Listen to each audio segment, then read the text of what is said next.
అండి, నమస్తే. Welcome to Rohini Krishna's world.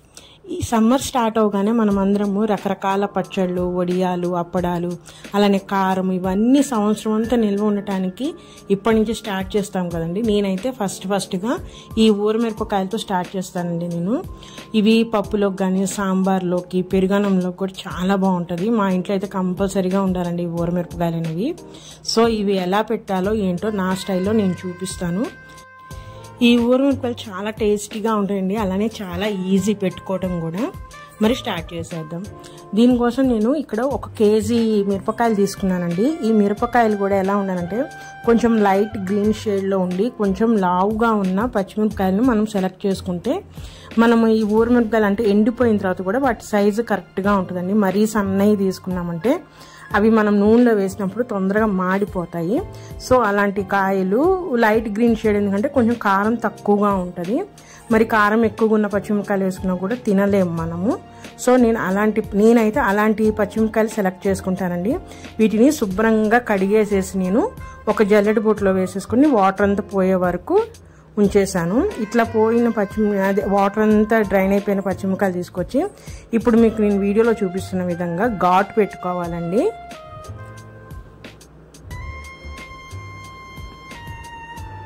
చూసారా, పచ్చిమిరపకాయలు అన్నిటికి కూడా ఈ విధంగా నిలువుగా ఘాటు పెట్టుకోవాలి మనము.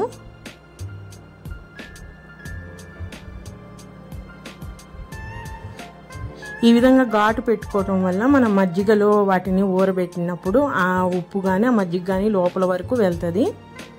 సో ఈ విధంగా నేను పచ్చిమిరపకాయలు అన్నిటికీ ఘాటు పెట్టుకుంటానండి. ఈ ఊరమిరపకాయలు అనేది మనము విడిగా కూడా అప్పడాలు ఇవి ఎలా కొనుక్కుంటామో అలా కూడా మనకి బయట స్టోర్స్లో అన్ని చోట్ల దొరుకుతుంది. కాకపోతే అవి అసలు నోట్లో పెట్టుకోవడానికి ఉండవు. అయితే ఉప్పగా ఉంటాయి, లేదంటే చాలా కారంగా ఉంటాయి, అస్సలు తినలేము.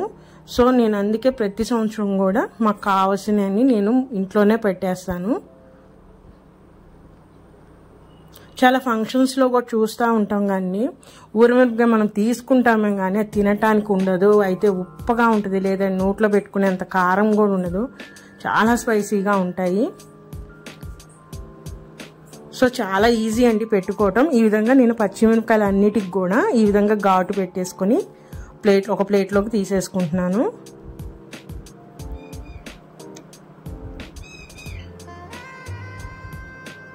ఇదిగోండి, అన్ని పచ్చిమిరపకాయలు ఇట్లా ఘాటు పెట్టేసి రెడీగా పెట్టేసుకున్నానండి నేను.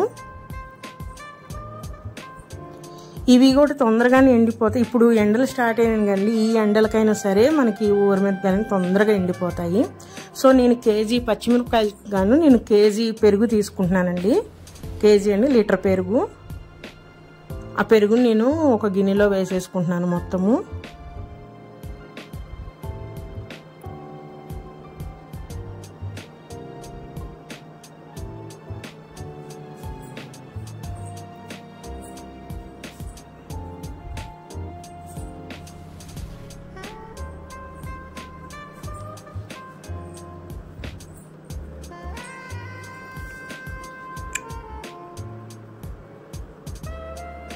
ఇప్పుడు ఈ పెరుగులో సాల్ట్ వచ్చేసరికి నేను ఒక 4 స్పూన్ల ఉప్పు వేసుకుంటున్నానండి.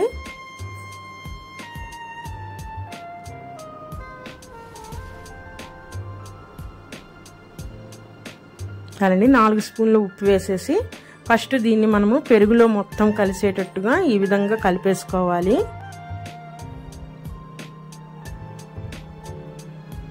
పెరుగు ఎక్కడ గడ్డలుగా లేకుండా ఫస్ట్ ఈ విధంగా మనము కవంతో చిలుక్కోవచ్చు, లేదా మీ ఇష్టం బీటర్తో అయినా చేసుకోవచ్చు.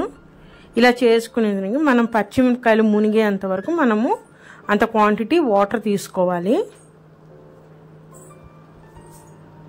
నేనైతే 2 గ్లాసెస్ వాటర్ తీసేసుకొని మజ్జిగలా చిలుక్కుంటున్నానండి మొత్తము.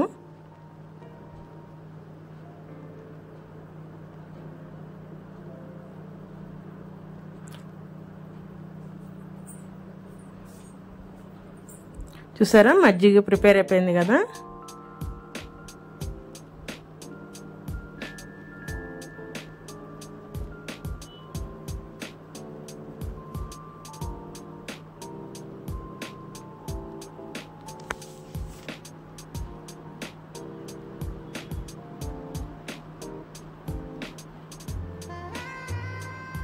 ఇప్పుడు ఈ మజ్జిగలో మనము ఇందాక కట్ చేసి పెట్టుకున్న పచ్చిమిరపకాయలు ఉన్నాయి కదండి, ఇవన్నీ కూడా ఈ మజ్జిగలో వేసుకోవాలి మనము.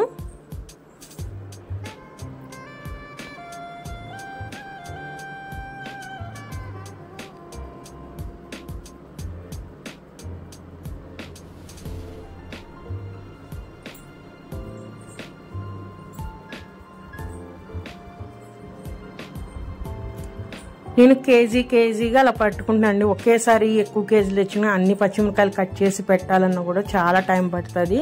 సో నేను ఒక కేజీ అలా పెట్టుకుంటాను, ఈజీగా అయిపోతుంది. అప్పుడు ఈ విధంగా పచ్చిమిరపకాయలను తీసి ఆ మజ్జిగలో మునిగే వరకు మనము ఈ విధంగా వీడియోలో చూపిస్తున్నట్టుగా సెట్ చేసుకోవాలండి.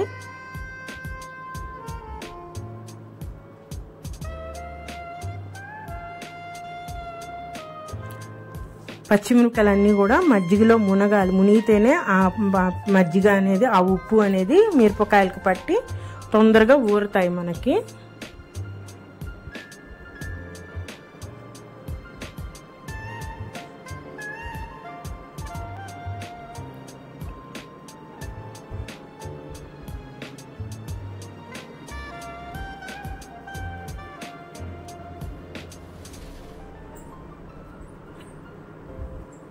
ఈ విధంగా మనం తీసుకొని చేత్తో అయినా పెట్టుకోవచ్చు, లేదంటే ఇట్లాంటి వుడెన్ స్పూన్ తీసుకుంటే మనకి పచ్చిమిరపకాయ అనేది బ్రేక్ అవ్వకుండా నీట్గా ఉంటుంది.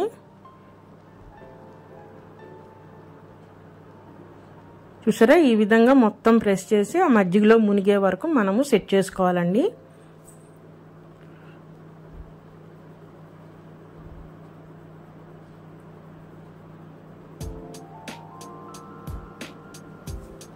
ఇలా మూత పెట్టేసి మనము 24 అవర్స్ పాటు మనం నానబెట్టాలంటే నేను ఈరోజు మార్నింగ్ నానబెడుతున్నాను కదా, మళ్ళీ రేపు మార్నింగ్ వరకు దీన్ని అలా మూత పెట్టే ఉంచాలండి. మధ్యలో అంటే 1-2 సార్లు మనము మళ్ళీ తీసి ఒకసారి పచ్చిమిరపకాయలన్నీ మజ్జిగలోకి వెళ్ళేటట్టుగా బాగా వత్తాలి.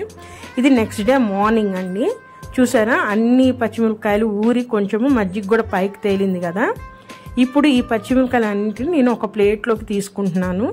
మజ్జిగలో నుంచి సపరేట్ చేసేసి ఒక ప్లేట్లోకి తీసేసుకుంటున్నానండి.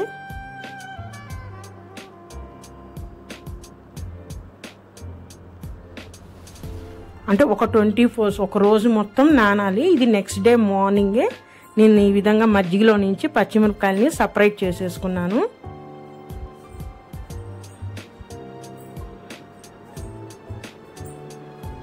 చూసారా, ఈ మజ్జిగని మనం పారపోయకూడదు. మళ్ళీ మూత పెట్టేసి నేను పక్కన పెట్టేస్తున్నాను. ఇప్పుడు ఈ పచ్చిమిరపకాయలని మనము ఎండలో తీసుకొని వెళ్ళి ఎండబెట్టేయాలండి. చూసారా, నేను ఈ విధంగా ఒక కవర్ మీద నేను ఈ పచ్చిమిరపకాయలన్నిటిని నీట్గా ఒకదాని మీద ఒకటి పడకుండా పలుచగా నీట్గా సర్దుకొని ఎండనివ్వాలండి. అలా పల్చగా వేసుకొని మనము సెట్ చేస్తే ఏమిటంటే పచ్చిమిరపకాయలు అనేవి తొందరగా ఆరుతాయి, అంటే ఎండుతాయి. ఒకదాని మీద ఒకటి పడితే మటుకి తొందరగా ఎండవు.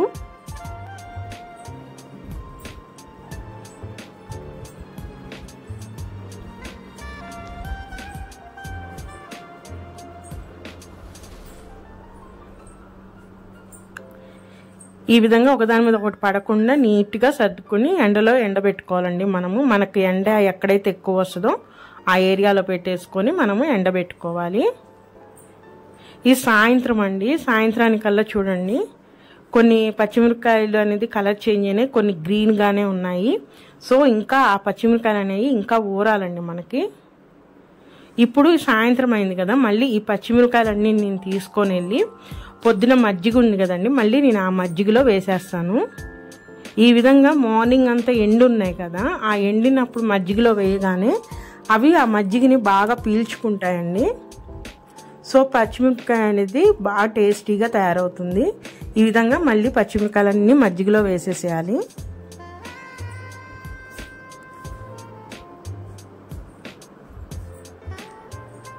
వేసేసి మళ్ళీ నేను ఇట్లా వుడెన్ స్పూన్తో మళ్ళీ అన్ని మజ్జిగలోకి వెళ్ళేటట్టుగా చిన్నగా మనము సెట్ చేసుకోవాలండి. ఎందుకంటే అవి ఆల్రెడీ నాని ఉన్నాయి కాబట్టి మనం గబగబుగా వాటిని నొక్కేస్తే అవన్నీ బ్రేక్ అయిపోతుంది పచ్చిమిరపకాయ అనేది.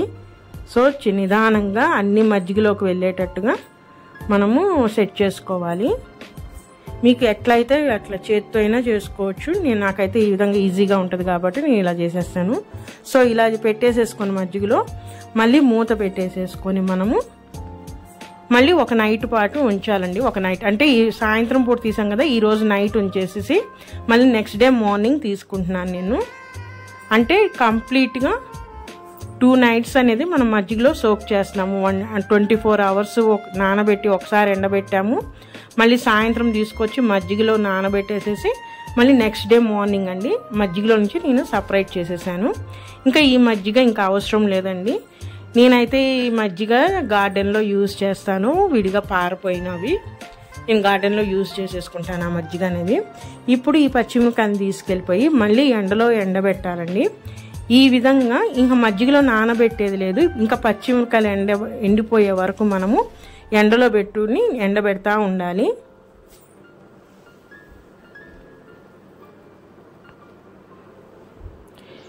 ఈ విధంగా ఒక 2 days తర్వాత అండి మొత్తం పచ్చిమిరపకాయలు అనేవి కలర్ చేంజ్ అయిపోయి మొత్తం ఎండటానికి వచ్చినాయి.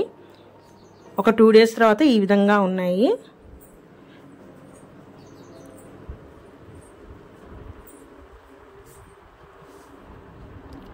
వీక్ 5 days అయిపోయిందండి, కంప్లీట్గా డ్రై అయిపోయినాయి. చూసారా, మొత్తం డ్రై అయిపోయి అసలు సౌండ్ కూడా గలగలమంటూ వస్తుందండి. అలా వస్తేనే బాగా ఫుల్ డ్రై అయిపోయినట్టు. ఇలా ఎండిన తర్వాత మాత్రమే మనం స్టోర్ చేసుకోవాలి, లేదంటే బూజు పట్టేస్తుంది. సో ఈ విధంగా మనకి బాగా ఎండిపోయి మనకి సౌండ్ వస్తుందండి, పట్టుకుంటేనే క్రంచీ సౌండ్ అనేది. అలా వచ్చేదాకా ఎండబెట్టాలి. నాకైతే 5 days పట్టింది మొత్తం ఎండటానికి. అలా ఎండిన వాటిని శుభ్రంగా తుడిచి ఎండబెట్టిన ఒక ఎయిర్ టైట్ కంటైనర్లో మనం పెట్టుకుంటే సంవత్సరం పాటు నిల్వ ఉంటాయండి. అంతకన్నా కూడా ఎక్కువగానే ఉంటాయి నిల్వ అనేది. ఇలా ఎండిపోయిన వాటిని ఈ విధంగా బాగా వేడెక్కిన నూనెలో వేసుకొని ఈ విధంగా లైట్ బ్రౌన్ షేడ్ వచ్చే వరకు మనం వేయించుకొని తీసేసుకోవటమే. ఇలా వేయించుకున్న వాటిని పప్పులో కానీ సాంబార్లో కానీ పెరుగన్నంలో కానీ సైడ్ డిష్గా పెట్టుకొని కనుక తింటే చాలా బాగుంటుందండి. ఒక్కసారి మీరు కూడా ట్రై చేయండి. నేను పెట్టిన పద్ధతిలో కూడా ఒకసారి ట్రై చేయండి. అవి ఎలా వచ్చినాయో కామెంట్ చేయండి. మరి ఇదేనండి ఈరోజు వీడియో అయితే. నా వీడియో కనుక నచ్చితే ప్లీజ్ సబ్స్క్రైబ్ మై ఛానల్, అలానే లైక్ చేయండి. మరొక మంచి రెసిపీతో మళ్ళీ కలుస్తాను. ఉంటానండి, బాయ్.